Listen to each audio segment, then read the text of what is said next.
Hello, so in this video, I'm going to talk about 3 ways to cope with political stress. Stay tuned.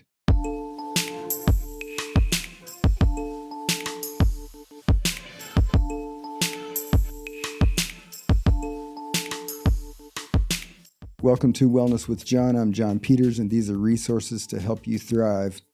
I'm John Peters. I'm a mindfulness-based therapist, and this channel is a place where I post videos on a wide variety of topics related to therapy and life and stress management and coping, okay? So in this video, I'm going to talk about 3 ways to cope with political stress, but let me start with a couple caveats. Number 1, political stress is really not new. For as long as there have been communities and societies, we have felt stress related to how we experience our place in those communities and societies. But what is new for me is that as a therapist, and I've been in practice now for 26 years, the frequency with which patients are showing up in therapy and saying that part of the reason that they're showing up has something to do with politics is getting more frequent, okay? And I'll say a couple things in a bit about why I think that's true. But the other caveat related to this video is that I'm not here to give an answer to what, politics should be or what, how you should deal with them necessarily in terms of your stance toward politics or your party affiliation or anything like that. And I'm certainly not inviting comments below, although I like comments on my channel. Don't flame people. Don't use the comments below to just say, vote for Harris, vote for Trump, and then everything will be fine, okay? That's not what this video is about. What I really want to do is talk about the things that I'm talking with my patients about who are showing up saying that they have stress related to politics, and the things that I think tend to help people in general, no matter what the particular issues are or what they're thinking about them, okay? So, number 1, probably the simplest thing you can do that has the best effect is just limit how much you're exposing yourself to incitatory triggers related to politics, okay? And what that means is being measured about how much news you're watching, how much scrolling you're doing on social media platforms, because I saw this especially during COVID. In 2020, a lot of people were saying that, people were coming to therapy and saying, I'm overwhelmed with stress about COVID and about the war in Ukraine and about the race riots and things. The thing that I think helped people the most at that point was just cutting down how much they were exposing themselves to in terms of triggers, okay?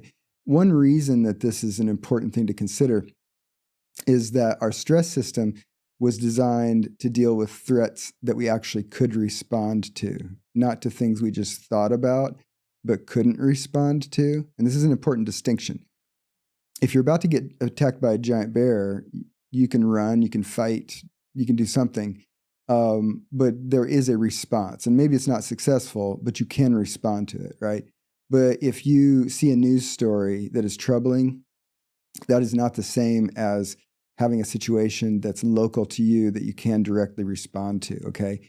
And in a relatively short period of time, let's say for an hour, I scroll Facebook or Twitter, now X, or I watch a bunch of news videos on YouTube or something. In an hour, I can literally encounter dozens of things that trigger me, but that I can't immediately respond to, right?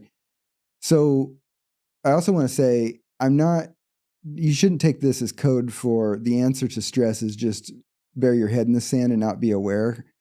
Because to be honest, personally, I think to be a good citizen, to live a good life, we have to be reasonably informed and reasonably engaged, okay? That means we can't just say, ignore everything and pursue ignorance is bliss, right? That's not really the answer. But for a lot of my patients, something less than what they're doing by default is better. And so when I interview patients and they're saying that they're getting super triggered and they're overwhelmed and it's in part political stress, one of the things I ask is just how much are you doing every day? And the reality is a lot of people are scrolling through these sources of these triggers for hours per day. And again, that means exposure to quite a lot of triggers that you can't directly do something about, right? So what is the amount that you should do that's optimal? Well, it depends on you, okay? But the way to calibrate, the way to figure out what that amount is to lower it to the point where you can maintain your sanity and not be as overwhelmed and yet continue to be reasonably informed. Again, that differs for different people. You know, during COVID, again, some of my patients were saying, I've limited myself to 10 minutes or 15 minutes or 20 minutes of news per day, because beyond that, I just get overwhelmed and demoralized and upset, and it ruins my whole day, right? Because you have to be able to not only stand yourself on a particular day, but we're not really talking about one day of stress anyway. We're talking about a long haul type of coping, right? And so you have to be able to move along through your life in a way that's sustainable, because constant outrage is probably not effective to meet your social goals, but it's also not fun and it's not good for your stress system, okay? And again, I'm not saying that we trivialize the import of these issues that we might be focused on, because there are very big issues that we as a community have to deal with. But if we're overwhelmed to the point of being debilitated by being so stressed out, we can't be good players and helpful community members, right?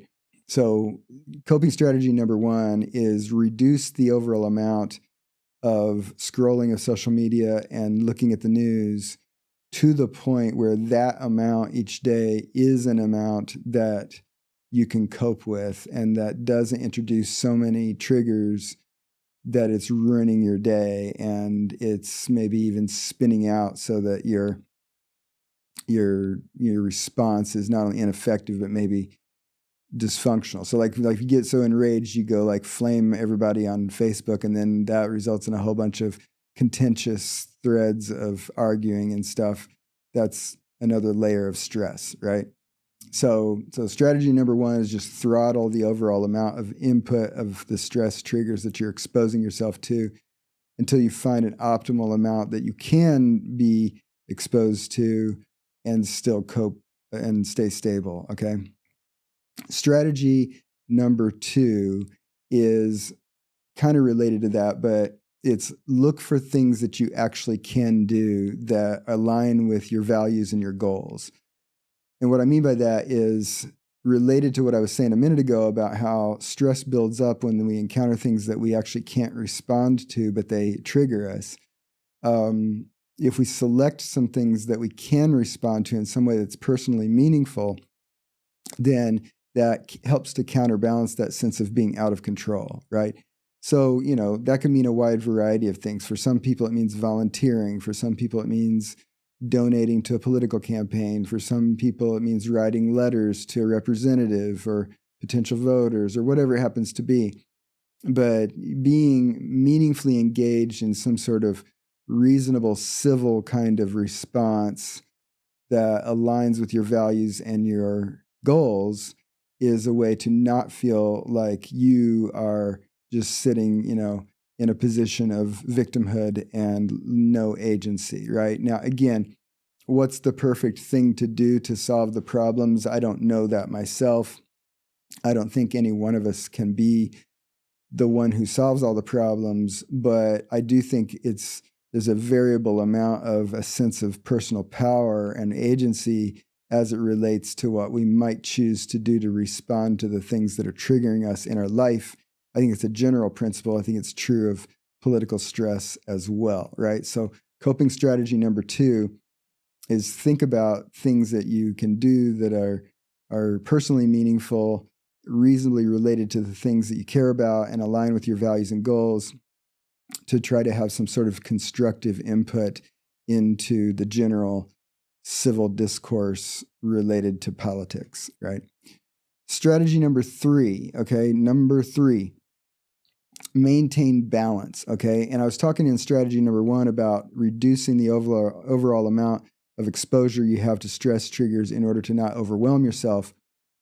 But implicit in that is that we need to be in balance, right? If I want to be able to cope with challenges in life, I want to have the parts of my life that aren't necessarily directly related to whatever that trigger is to help to counterbalance the challenge I have related to the trigger, okay? And what I mean by that is part of what I invite my patients to do who are reporting political stress is just to engage themselves in a personal self-awareness exercise to holistically examine the broad domains of their life in order to try to see if they can maintain balance in domains that include but are beyond the social aspect of our being. And I've made videos on this topic. I'll put a link up here now, but there's a PIES acronym that stands for physical, intellectual, emotional, social, spiritual.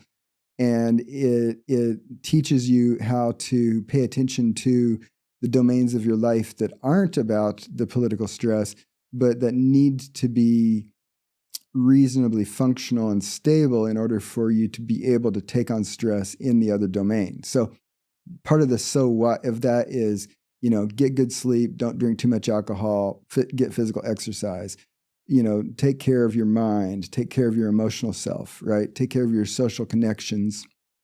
Look for things that are meaningful in your life.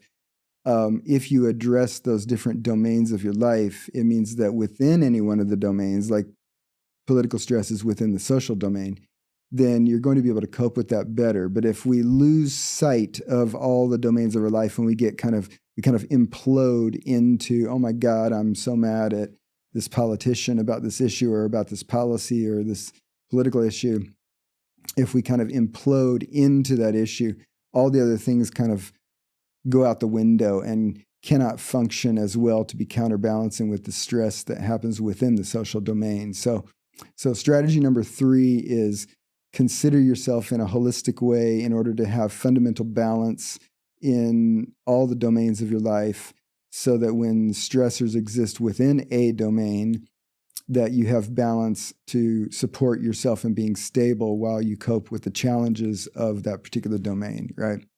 So hopefully this is helpful. Again, this video is not meant to be a comprehensive discussion of all the ways to deal with political stress, but I'm motivated to offer it because over the years, and I've been in practice for 26 years, people are increasingly showing up in therapy and saying that politics and social stress and environmental stress are things that they're identifying that bring them to therapy, right? And I think this is more true in the United States in the last few years because unfortunately politics in the United States has become less civil and there are less reasonable negotiations around ideology and policies.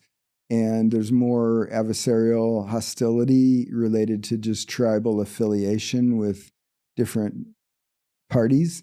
And I don't think that's happening in a way that's optimally healthy. I think it's actually gotten worse. And there's less civil discourse today than there was a decade ago.